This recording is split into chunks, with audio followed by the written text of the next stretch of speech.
Hi guys, I'm Erin and welcome back to my channel. Today I'm going to be talking about 10 series that I want to start in 2021. Behind me on my TBR shelves, I have accumulated quite a few book ones to series over the past year, and some of them are completed series, some of them are just started series, and I'm not someone who will refuse to read book one in a series if it's the only one out, but I do tend to prioritize completed series. I just enjoy them more when I can read them close together or back to back, and so for that reason, this list is 10 series that are either completed or will be completed during 21 as opposed to new series. So first on this list is Red Sister by Mark Lawrence, which is book one in the Book of the Ancestors trilogy. I've heard of Mark Lawrence for several years now. I've been aware of his books, and I've been wanting to try one of his series, and this one is the one I think I have the highest chance of liking as opposed to his other series. I've heard it described as assassin nuns, and that's really all I know about it, and that's kind of all I needed to be interested in it. There was a young adult series I read in high school, the Grey Mercy series, that was also assassin nuns that I loved. So what I'm saying is, if I'm told assassin nuns, gonna pick it up. The next book or series on this list is The 12 Kings of Shahkai by Bradley Beaulieu, which is the first book in the Song of the Shattered Sands series. This is a 6-book series, and book 6 comes out in 2021, I think in the summer, maybe the fall.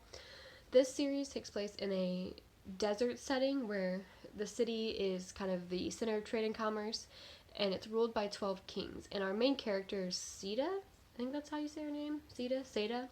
She goes out and breaks the king's laws one night by going out during a holy night, and she witnesses something that totally changes her view on the city, the kings, her worldview, and her adventures from there. So I'm excited to start this one. All of these covers also are really cool looking. This is the first one. I don't have the other ones to hold up, but they're all really cool looking. The next series on this list is the Queens of Renthia series, starting with book 1, The Queen of Blood by Sarah Beth Durst.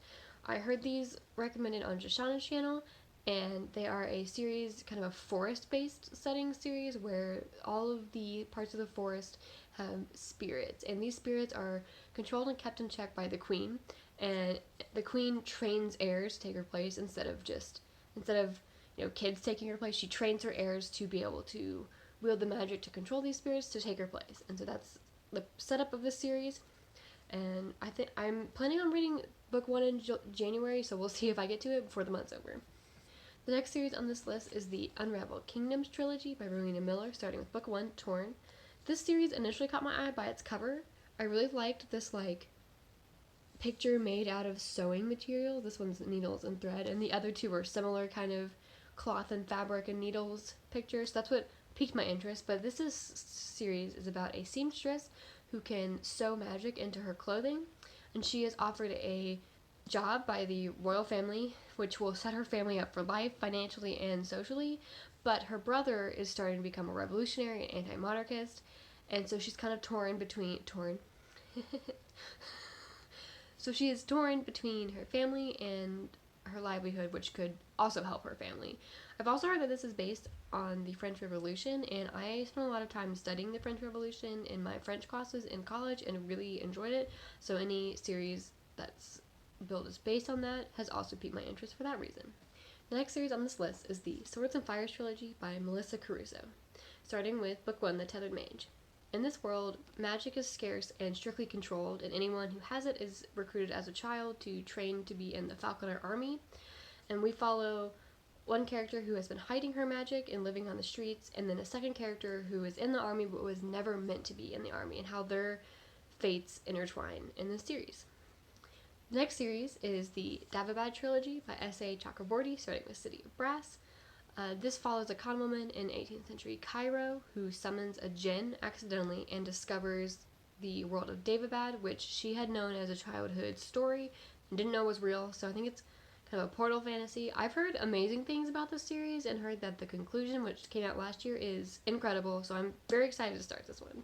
The next series on this list is the Nine Realms series by Sarah Kozlov, starting with A Queen in Hiding. This is a 4-book series, and Tor released these last year where they did 1 book a month. I think January through April. It was beginning of the year. And they did just 1 a month, so you didn't have to wait very long between each, which I thought was great marketing. That hook of not having to wait very long between series, really speaking to fantasy fans. But I picked this one up after this one, maybe the second one had come out, thinking, wow, I won't have to wait very long, and then I never picked it up because I have way too many books in my TBR and I just never got to it. So I'm going to get to it this year. This is about an exiled princess who has to learn how to use her birthright magic, and she also needs to, or is going to assemble an army behind her to go and take back her throne. The next series on this list, and the one of two YA series on my list, is the Queen's Thief series by Megan Whalen Turner. This series has been around for a while. I remember these books when I was in middle school, and I think I checked the first one out from the library, and I don't remember if I definitely didn't finish it. I don't remember if I just never read it and put it back, or started and didn't finish it. I have no idea, but I do vividly remember having it in my house at some point. But the sixth and final book was released last year, so it's finally finished after I think like 20 years from its start. So I'm excited to pick it up again, or maybe for the first time. Again, I don't remember if I started this back in middle school or not. But the only thing I know about it is the first book follows Jen, who claims to be able to steal anything. And I believe the series kind of spans years in his life, but I could be wrong. But I've heard good things about this, and I'm looking forward to it. The next series on this list is the Greenbone Saga, starting with Jade City by Fonda Lee. This series has been really popular on BookTube recently, and it's about it's like a fantasy mafia story where the like illicit thing the mafia deals with is magical jade. And that sounds really cool to me.